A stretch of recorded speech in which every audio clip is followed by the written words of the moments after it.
तुलसीदास जी ने भी ऐसा ही भक्ति का निरूपण किया।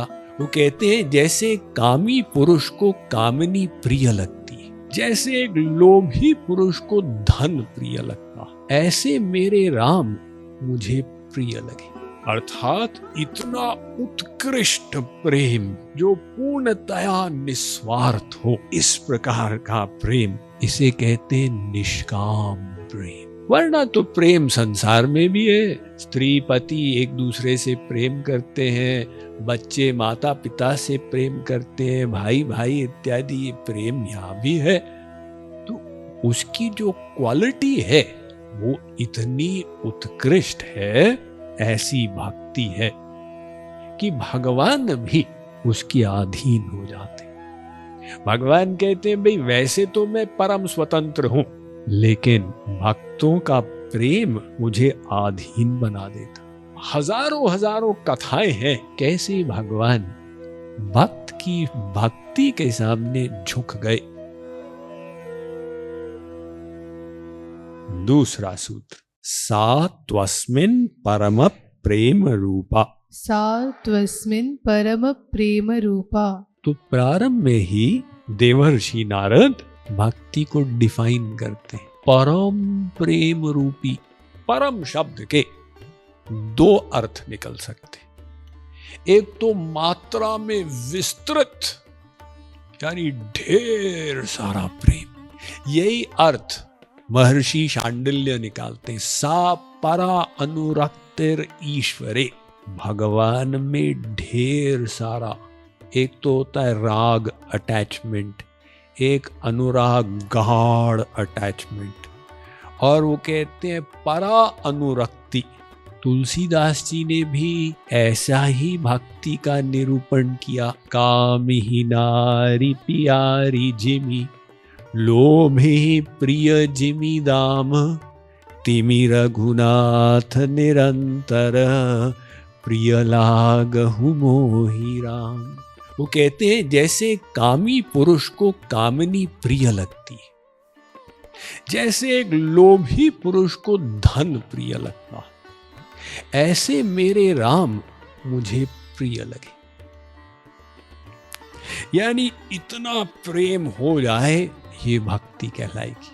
नारद जी का मतलब प्रेम की मात्रा से अधिक उसकी क्वालिटी से, अर्थात इतना उत्कृष्ट प्रेम जो पूर्णतया निस्वार्थ हो, इस प्रकार का प्रेम, इसे कहते हैं निष्काम प्रेम। वरना तो प्रेम संसार में भी है, स्त्री पति एक दूसरे से प्रेम करते हैं, बच्चे माता पिता से प्रेम करते हैं, भाई भाई इत्यादि प्रेम यहाँ भी है। तो उसकी जो क्वालिटी है वो इतनी उत्कृष्ट है, ऐसी भक्ति है कि भगवान भी उसके अधीन हो जाते। भगवान कहते हैं भाई वैसे तो मैं परम स्वतंत्र हूं, लेकिन भक्तों का प्रेम मुझे अधीन बना देता। हजारों हजारों कथाएं हैं कैसे भगवान भक्त की भक्ति के सामने झुक गए। एक केरला के संत हुए पूंथानम। केरला में बड़ा प्रसिद्ध मंदिर है श्री कृष्ण का, गुरुवायूर मंदिर। उससे लगभग 80-100 किलोमीटर की दूरी पर पूंथानम का गांव था। आज से लगभग 500 वर्ष पूर्व आए, और उनका नियम था कि प्रति मास दर्शन करने जाना है। यद्यपि रास्ते में जंगल आता था जहां डाकुओं का खतरा बना रहता था, फिर भी पूंथानम अपने नियम के अनुसार दर्शन करने जाते थे। तो एक दिन वो जा रहे थे जब डाकुओं ने उनको घेर लिया और कहा जो कुछ है सब दे दो। उनकी अंगूठी को तो ले लिए, एक पोथी थी, पूंथानम ने उसको हृदय से लगा ली। डाकुओं ने कहा इसको दो। पूंथानम ने कहा ये भगवान की भागवत की लिपि है, ये मैं नहीं दे सकता। डाकू जब जिद करने लगे तो अचानक एक घुड़सवार वहां पे आ गया और सबको मार भगाया वहां से। और पीछा करते करते पूंथानम से जो अंगूठी ले गए थे वो अंगूठी लाई और वापस पूंथानम को दे दी। पुंथानम ने बहुत बहुत धन्यवाद दिया और अंगूठी एक उपहार के रूप में घुड़सवार को अर्पित करना चाहा। घुड़सवार ने कहा, मैं राजा का आदमी हूं, अनुशासन बनाए रखना मेरी ड्यूटी है, मैं ड्यूटी कर रहा था, इसमें ये पुरस्कार की क्या आवश्यकता। पुंथानम ने जिद की तो घुड़सवार ले गया।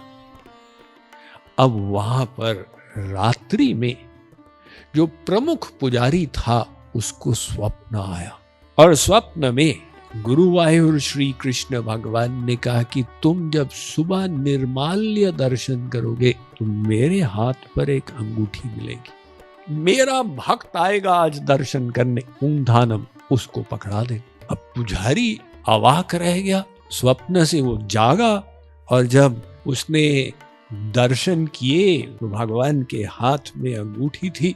अब पुजारी ने अंगूठी ली और जब पुंथानम पहुंचे उनको दी और स्वप्न भी बताया तो पुंथानम समझ गए कि ये तो श्री कृष्ण स्वयं आए थे।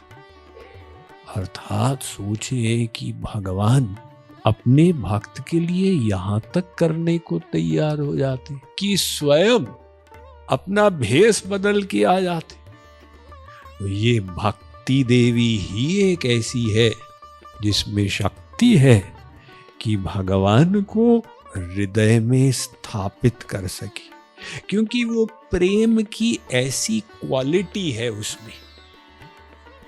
तो ये द्वितीय सूत्र में नारद जी ने भक्ति के बहिरंग स्वरूप का वर्णन किया।